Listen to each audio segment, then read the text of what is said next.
Well. It looks like West Virginia better be on the lookout, or Ren Baker better be on the lookout for a potential coaching candidate that could pop up that he may just want to pick up the phone and call in the next 24 hours. Maybe even in the next, I'm recording this at 5 p.m. Eastern. It may be before this show's over that this candidate or this coach might be available.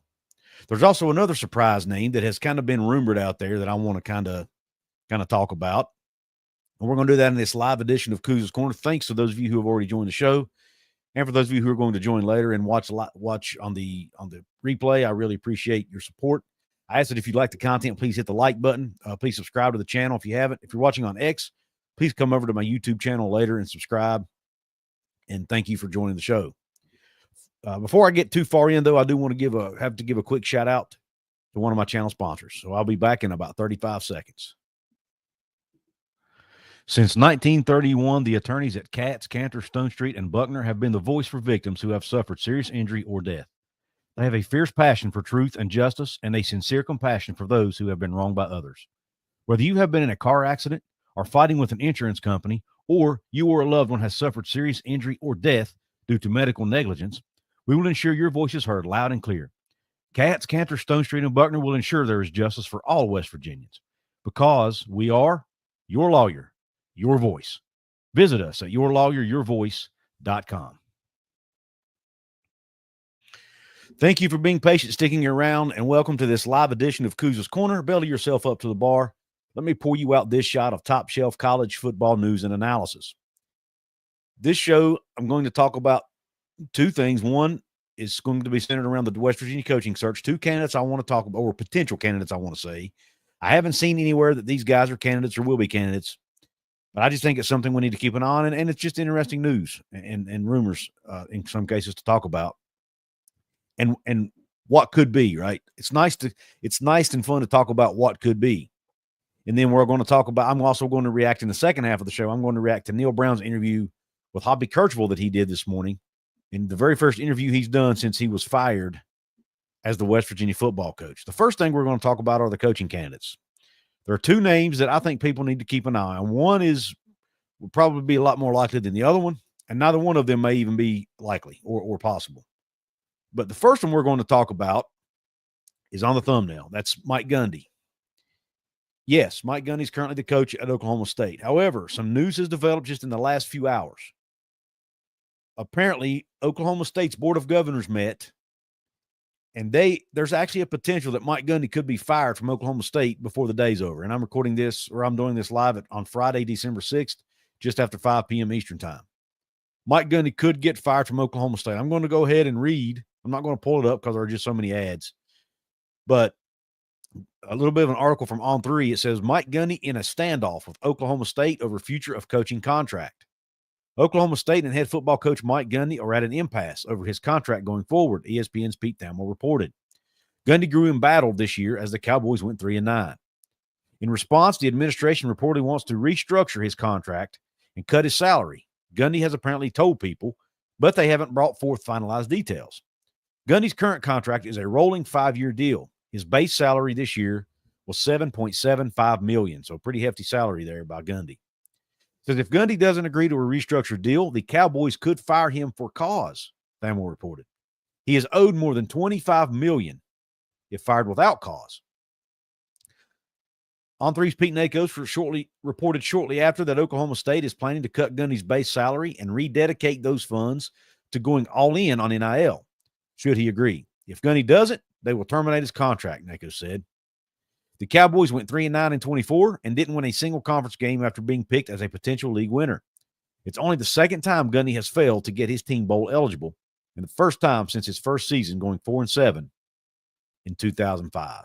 So, Mike Gundy could be ousted from Oklahoma State potentially if he doesn't agree to this restructured deal.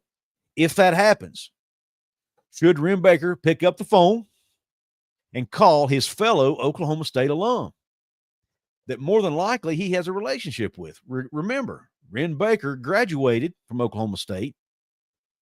He was an assistant on Eddie Sutton's basketball staff at the same time Mike Gundy was on the staff for Oklahoma State as an assistant before he got his promotion to head coach. So their times at Oklahoma State do overlap. So there's a very good possibility Ren Baker and Mike Gundy have a relationship. So if Mike Gundy wants to keep coaching, if he's fired, if he doesn't agree to this deal, and if he's fired, it's a big if, right? It's a big if.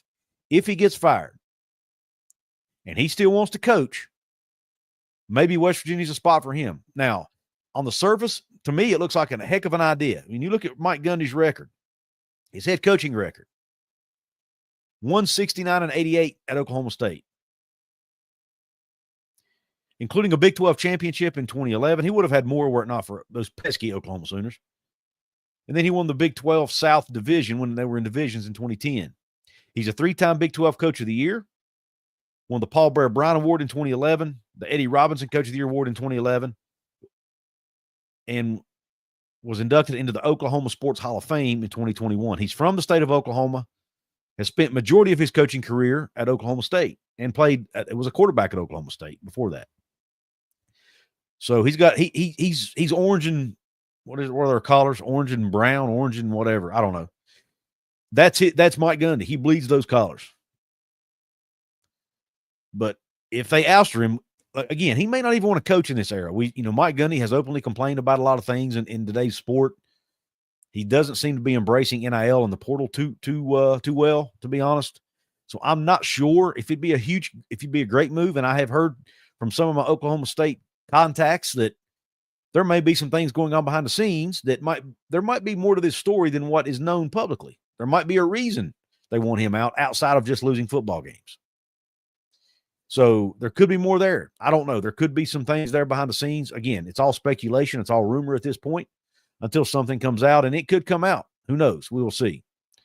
This person has typically been right on a lot of things regarding Oklahoma State sports. So just leave it at that. But I just think it's a very interesting possibility that, Mike Gundy's only what? I'm looking at his Wikipedia page now. He's 50. He was born in 67. So what's that make him?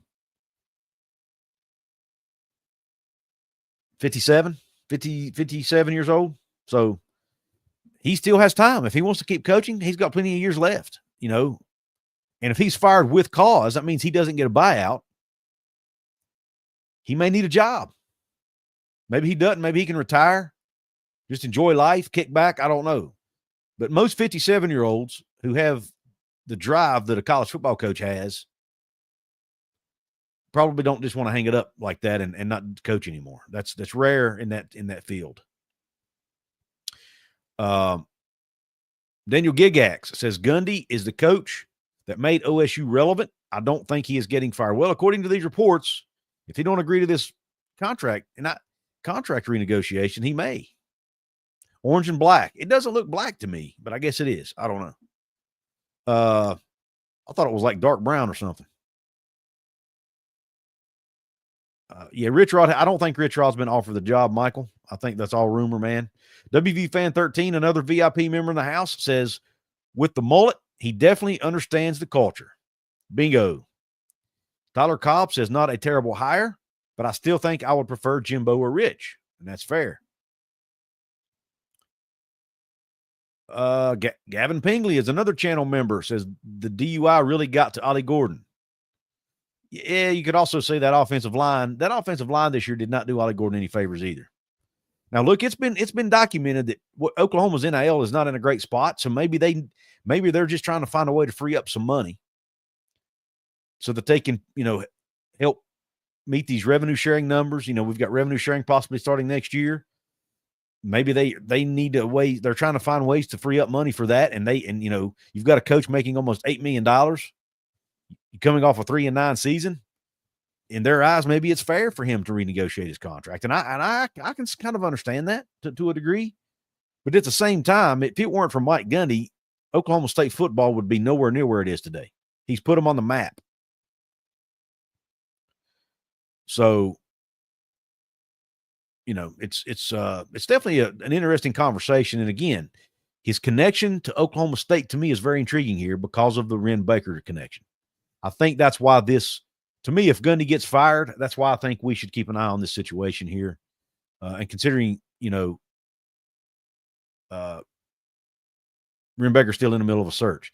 Gavin Pingley. It's funny you ask.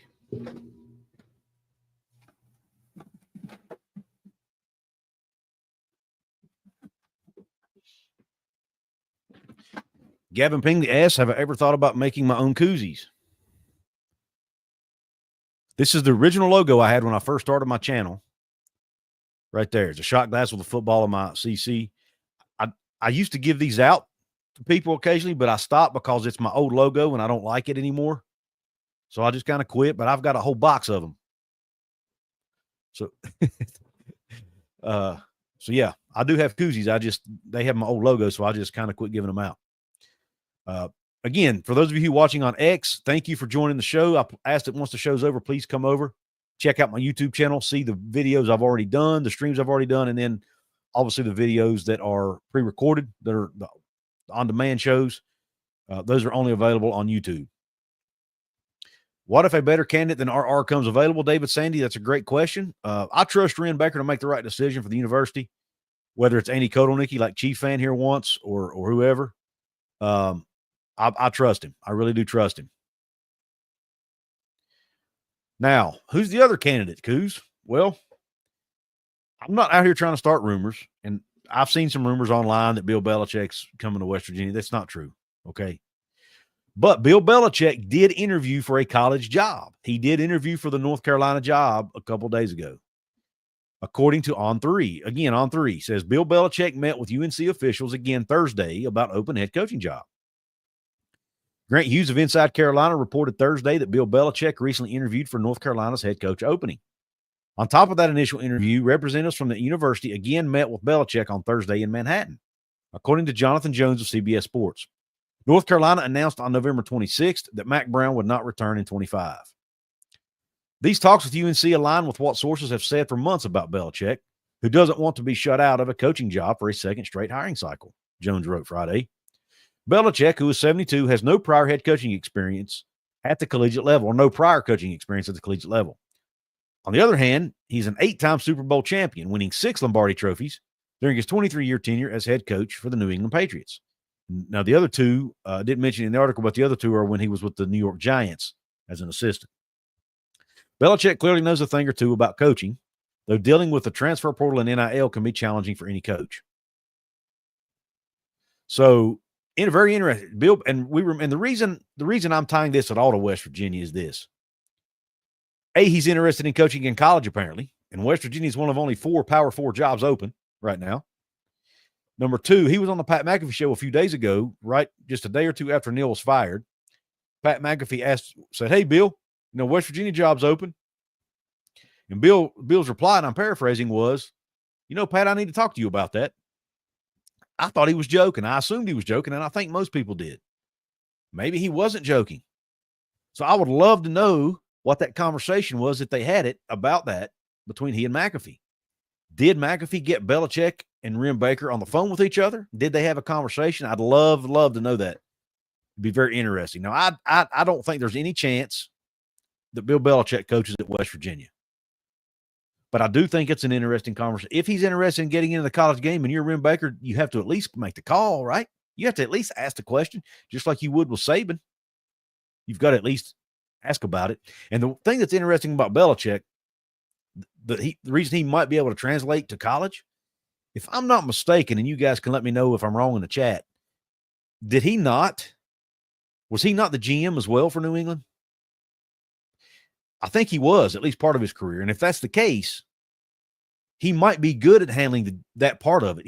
Knowing where, with revenue share coming up next year, he may know, hey, we need to send this player. Hold on. What's going on in the chat here? All right. I'm going to go up here and see what's up.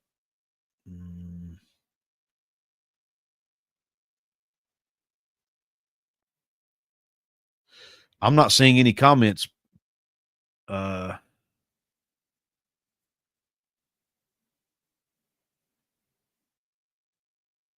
on a minute. I'm not seeing Paul, whoever you're talking to is not even showing up in my chat. We got some stuff going on here in the chat, and the person who's responding to Paul is not even coming up on my chat. So I don't even see who it is.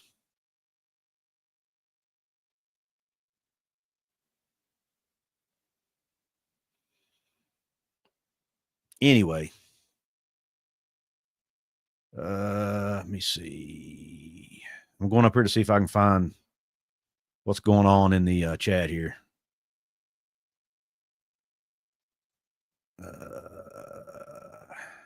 Yeah, I don't see it. I'm not seeing it. I need to get me a moderator, I guess.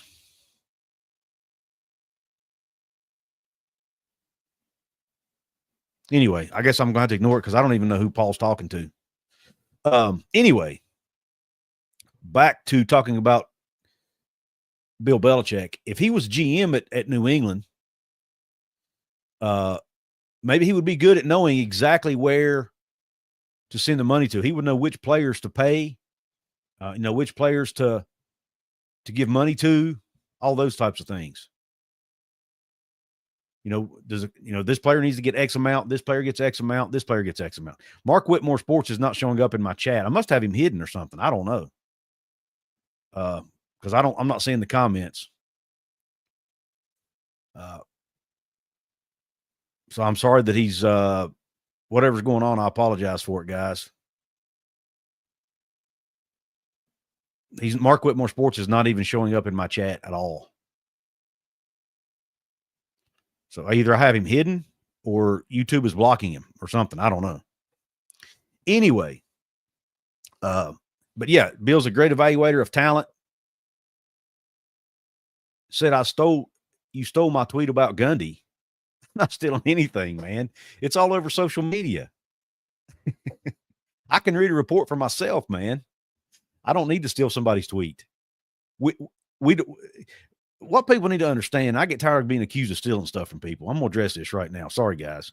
I get tired of stealing stuff, accused of stealing stuff. I can go online and read a report for myself. And then report on it. I have just as much right to do that as anything. I know you're not, Paul. I'm talking to Mark or whoever's accusing me of stealing stuff. I can go online and read an article just as easy. It doesn't mean I'm stealing it. If I give them credit for it, I said on 3, I'm going to leave a link to the article in the description of the video. It makes absolutely no sense to be accused of stealing something that is out in public domain, by the way. It's not like it's behind a paywall or anything. So whoever's accusing me of stealing anything, he's already blocked, apparently. Because I'm not seeing the comments, man, to be honest. No, I can't see him. So apparently I've already have it. I must have either muted it. Is he on X or YouTube?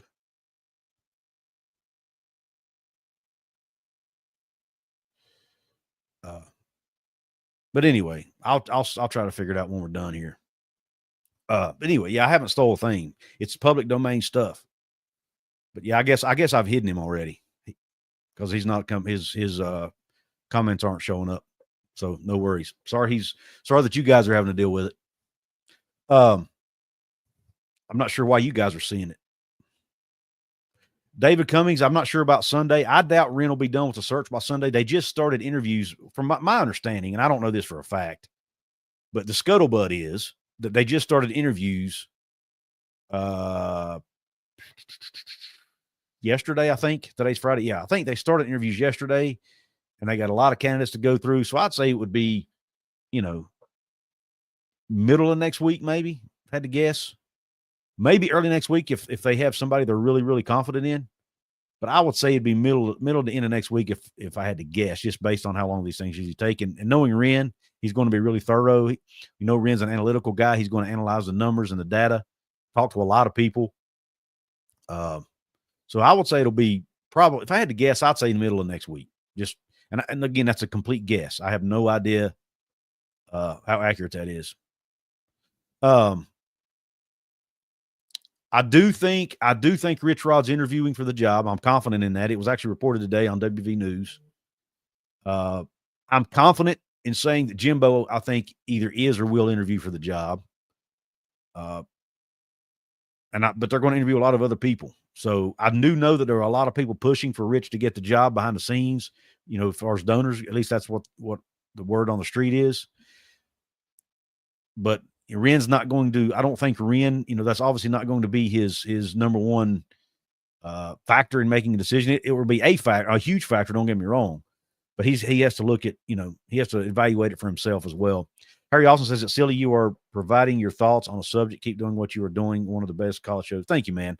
I shouldn't have even addressed it, but it was kind of distracting me. So I went ahead and just laid it out there. Apparently I was being accused of stealing something.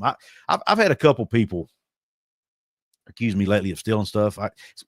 My channel's growing. I've been blessed that this thing's growing because of you guys that are watching and listening. Because of you guys, I'm growing. And as you grow, you get a little bit more, you get more hate. You get more people coming at you for various reasons. Don't know why. It's just part of it. So it is. Does it frustrate me? Yes, it does, but it's part of it. So I deal with it. But thanks to you guys I need to get me a moderator is what I need to do. A couple of them actually. So that start kicking these people out. Because I'm not, like I said, for some reason, I wasn't even seeing his comments. It's kind of weird. But anyway, thank you, Cold Country Podcast. I appreciate you, my brother.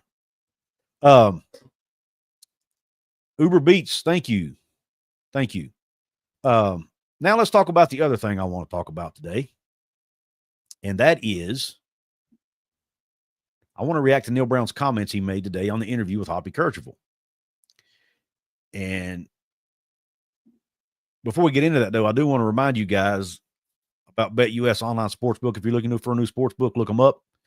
150% sign-up bonus on your first deposit, 125% on your next two deposits, up to $2,000. Use promo code YouTube150 to take advantage of that offer. Please play responsibly, though. If you play, you must be 18 years of age. All right, now Neal's comments today. Neal did an interview with Hoppy Kercheval today, this morning, 10 o'clock this morning. And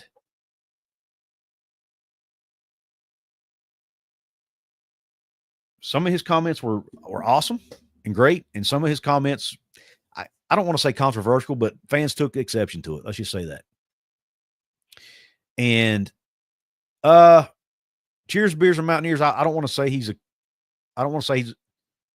only way he'll be a possibility is if he gets fired from Oklahoma State. So if you're catching the end of the show, I recommend going back and seeing what I said early on. On3 reported the Belichick news there, Veritax. So I would call them credible. And in a North Carolina report, Inside UNC, whatever they're called, I think they reported as well. But anyway, Neal did an interview with Hoppy Kercheval. And first off, let's go ahead and talk about the controversial part. Neal Brown made a comment. He said, you can't have, talking about fan expectations, he said, you can't have top 4 league expectations and have bottom 4 resources. We were resourced in the bottom 4 in several categories. Institutionally, those things have to change to get the program where it needs to be on a consistent basis. Now, he did finish off that discussion by saying Ren is going to change that. So he has confidence that Ren is going to improve West Virginia's standing as far as resources and finances, NIL, the whole thing, right? He's got confidence in Ren, but in his mind, they weren't there yet. They just weren't ready to compete. He even talked about how he felt like they had an 8-9 win team this year, not a 10-11 win team. Now, I may get to that in a minute, but so I guess in his mind, his realistic expectations were an 8-9 win football team. A lot of fans took exception to the fact he said they didn't have the resources, and I kind of did too for this reason. West Virginia has never really been the most resourceful or they've never had the most resources. They've never been, up there with the Ohio States and the Texases and the Alabamas and those schools. They never have. Browns and Bears, I do too, and I'm going to get to that in a minute. But I do think some of his comments, I think at the end of the day, from a 30,000-foot view, it just shows that Neal Brown is a super, super person, respectful, polite, and has a high integrity, high character, high class, the whole thing. I just don't know that his mindset and his way of thinking was a fit at West Virginia, because West Virginia, you have to have a coach who's willing to punch above their weight class, win in spite of the lack of resources, And instead of making it an excuse, make it your mission, man. I'm going to go out here. You need the Rocky mentality. I'm a huge Rocky fan. I love the Rocky series. I even have, you can't see them, but I have Rocky Funko Pops behind me on my desk. I love Rocky. I've seen the movies multiple. I can't even count how many times I've seen each movie. I love the Rocky Balboa series. To me, West Virginia is the Rocky Balboa in a lot of cases of college football. You have to punch above your weight class. They've always had to do it. And you need a coach who's willing to come in and do that and have that mentality, say, I don't care who we play. By God, we're going to give them everything we got, and we might even beat them. So I just don't, and I think, if you go in, if you have that mentality that, man, it's going to be hard to compete. We just don't have the resources. I think you're already losing.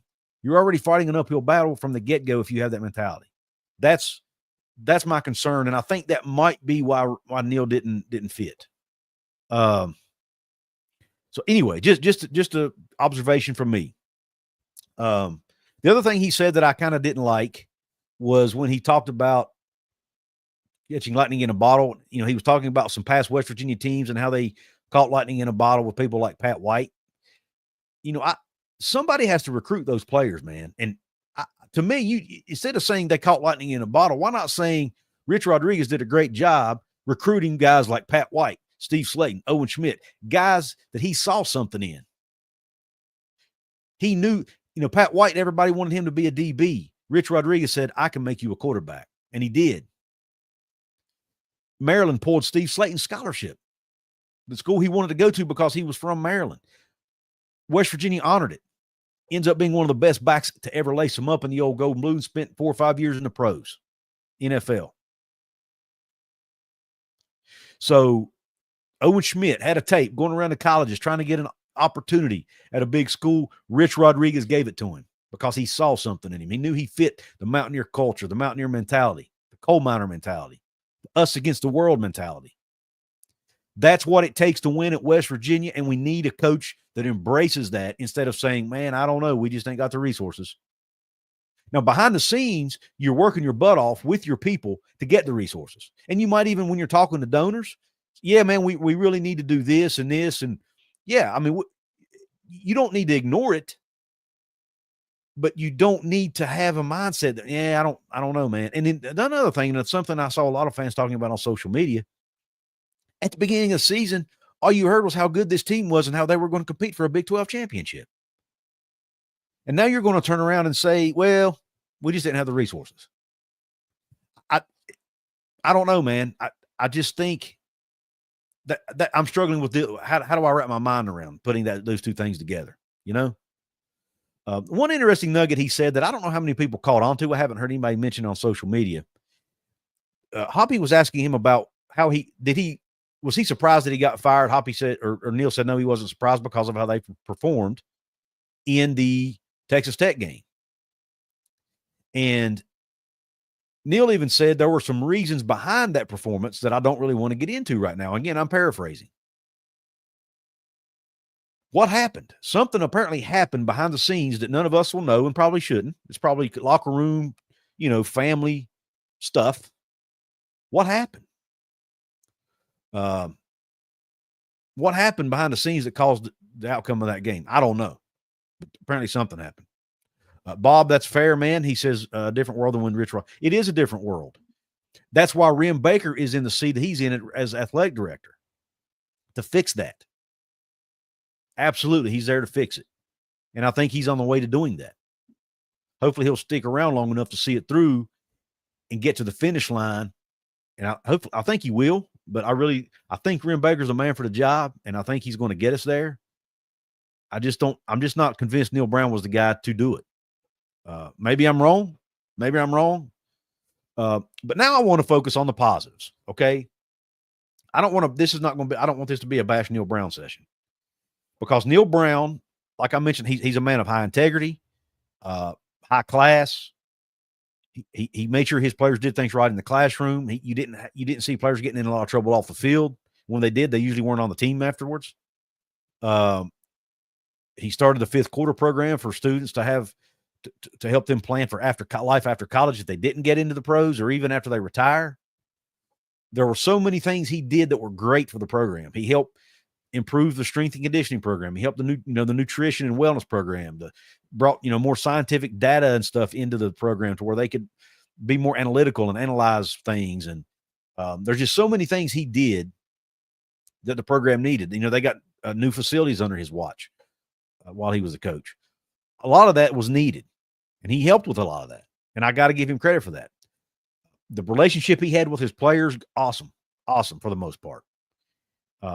He talked about how he stuck around, or not stuck around, but came back into the building Monday a day after being fired, to meet with his staff members one-on-one, talk to them before it went public. He met with the players. You don't always see coaches meet with players. Sometimes they just hit the bricks. He did. He even made sure to tell his staff to keep this recruiting class together and do right by West Virginia, keep this class together. They did that. He even talked to some of the recruits and told them to stick with their commitment to West Virginia because it was a wonderful place. Guys, that was after he got fired. He did not have to do that. He was no longer an employee of West Virginia University, and he was still texting. He couldn't talk, but texting with recruits, telling them to stick with West Virginia. That was an honorable move, in my opinion. He did not have to do that, and I admire him for doing that. I wanted to make sure I had a minute. I wanted to talk about the things I didn't like in his comments, but I wanted to make sure I also took some time to recognize that Neal Brown is not a bad person. None of this has anything to do with him as a person. The results just were not there.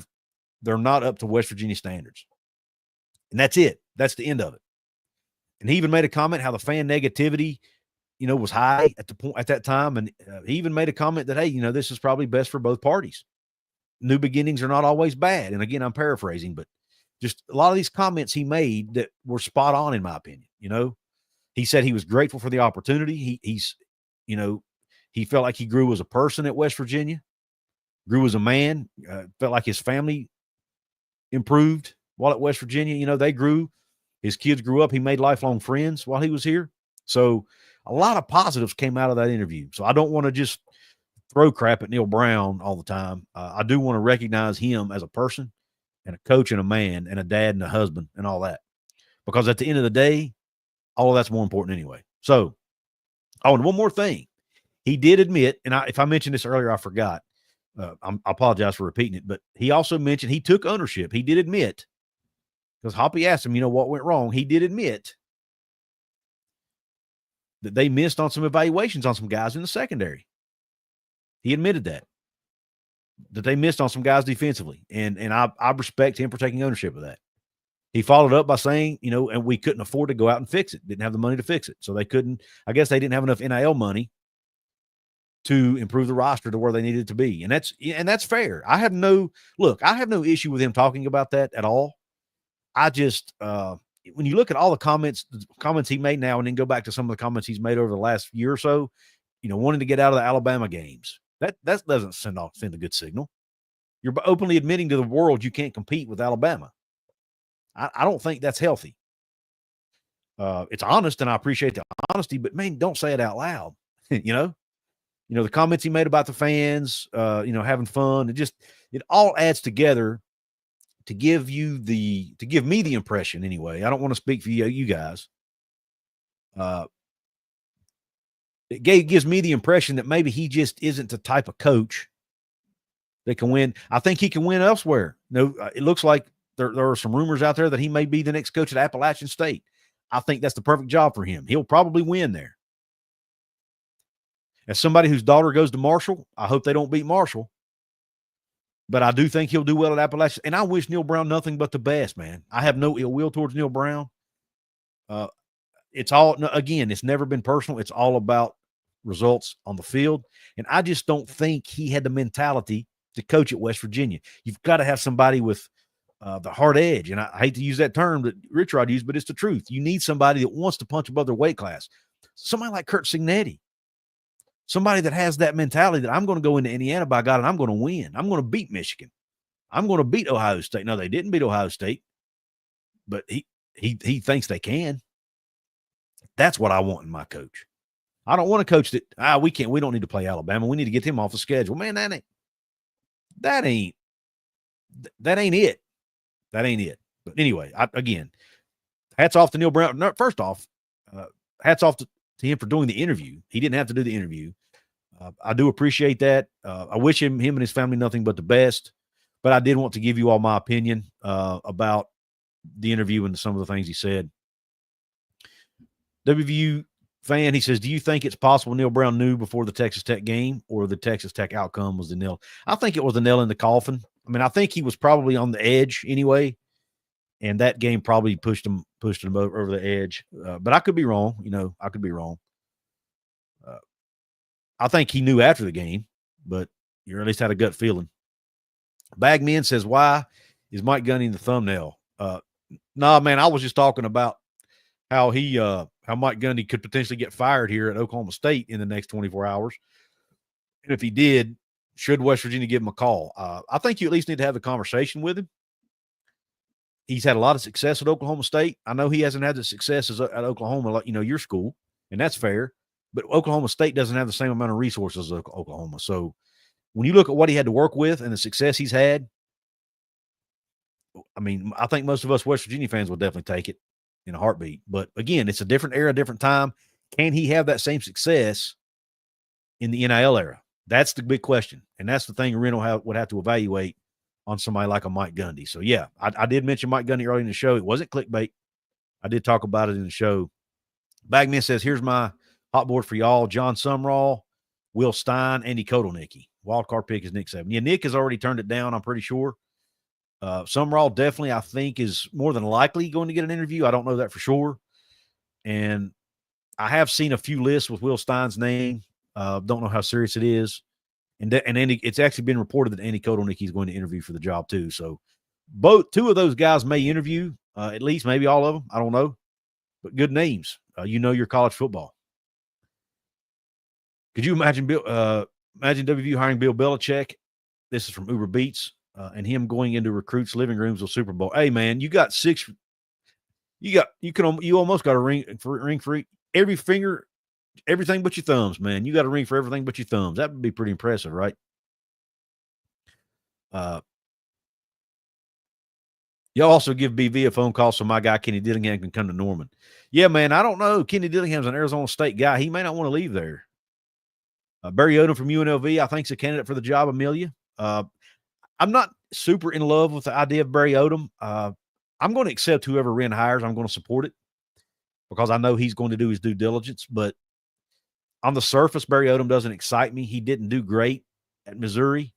And I'm also concerned that a lot of his success at UNLV has been because of his offensive coordinator, Brennan Marion, and I'm not sure he would come with him. And if he did, he probably wouldn't stay long. So can Barry Odom win without Brennan Marion as his offensive coordinator? That's my concern. Not saying he can't, but I don't think he's proven it yet. Let me see. I'm not going to be able to get to every comment. I do have Shaq in the house. He says he's late. He says, shit, I'm late. No big worry. Hey, you can always go back and watch the replay, brother.